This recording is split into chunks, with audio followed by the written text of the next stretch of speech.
So everyone asks how I house my button quail, and they're not like other species of quail because they're so small. So it's so easy to house them, even in the smallest coop. I bought 2 pre-made coops, which I don't suggest, just because I had to reinforce them, and they constantly fall apart. But all I do is use these little 6x6, maybe they're even smaller than that, maybe 4x4 coops, and they have adequate housing, adequate run, and they're pretty happy. And you can keep about 20 button quails in there if the run's open. When the run is closed during the winter, I like to reduce the size a little just so they're not crammed and picking each other's feathers. I have mine in a colony setting, so they're all grouped together, and I don't suggest this just because sometimes too many males can be a little hard on the females. They pick the feathers or they fight for them, so they do better in trios and pairs if you have the capability of housing them like that. So I'll show you my little button quail setup. This is for about 20 or 15 button quail. So for the outside of the button quail pen, these little pre-made chicken coops actually work perfect. So in the wintertime, I drill them shut and I don't allow them to come out just because they're a little cold sensitive. And this allows, you know, nice green plants to grow a little inside of the run. So now that it's warm out, even at night, I'll open this up for the rest of the summer and fall and let them go outside. So I have to actually repaint this because the winter was hard on it. But this is the little pen for about 15 button quail, and I actually have 2 Cornix quail in there. In my colony setting, I've never lost any birds. There is some picking. So if there is, I put the aggressive males in a separate red coop with a run. And so I actually learned the hard way with this. One thing that I have had problems with is egg-bound females.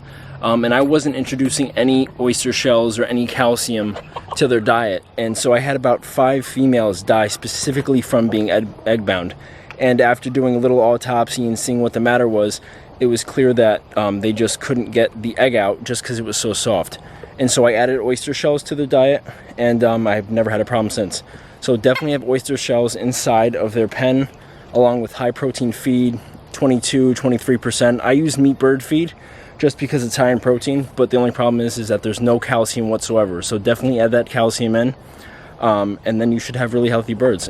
From the 15 or 20, I think I have maybe 13 females, so I get at least 11 eggs a day, and they've been laying consistently throughout the winter, the spring, the summer, so they're really prolific layers. So you don't need too many of them, and they multiply like crazy. And so I always set eggs. There's always button quail eggs in the incubator.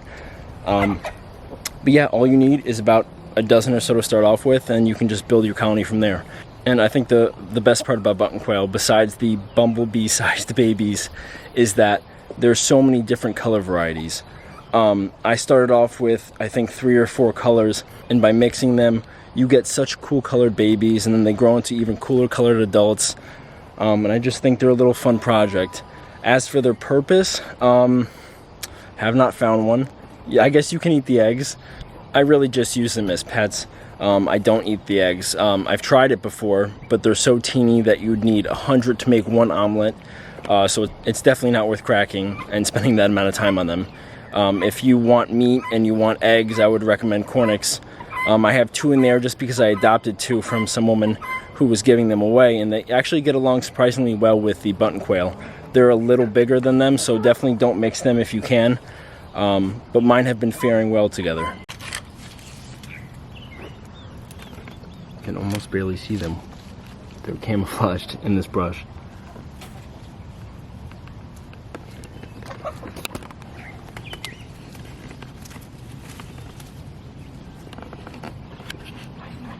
And so I actually definitely have to lock this up every night. And so I have to put the door back in that slides. But for tonight, I'll just bolt the door with the plywood that was attached to it. And I'll worry about it tomorrow.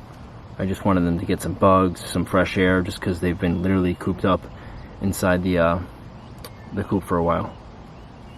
So I'm glad they can get some greens, and then when they mow this down, or if they kill off the screen, I can just easily move this small coop, just because it's so light, to new areas with new green. And so that's the benefit of having these little teeny coops.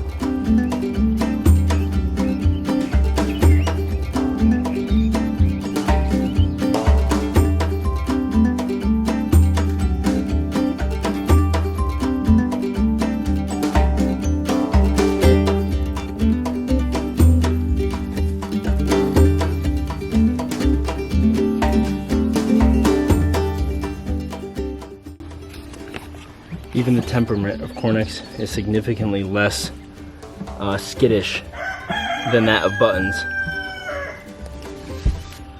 So I can go up and grab this one pretty easy, no problem. I don't have to chase her, I don't have to worry about her flying away, maybe a little. And they're definitely meatier than Buttons. So let me show you a Button next to her. So here is the size difference between the two. The Buttons are teeny compared to the Cornix Quail. And so I'll show you the inside of the Button Quail pen as well.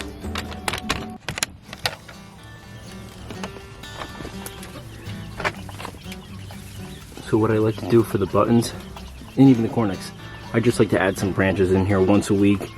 They like to pick on them, they like to hide in them, and they like to just lay inside of them just like they would in the wild.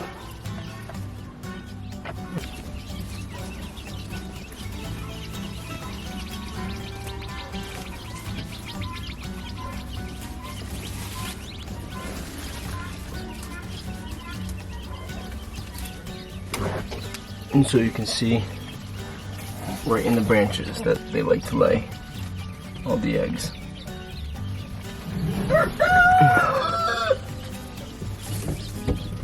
The Buttons right there, and the Cornix. You have some Buttons in there too. So I'm gonna collect eggs and I'll show you what I get today.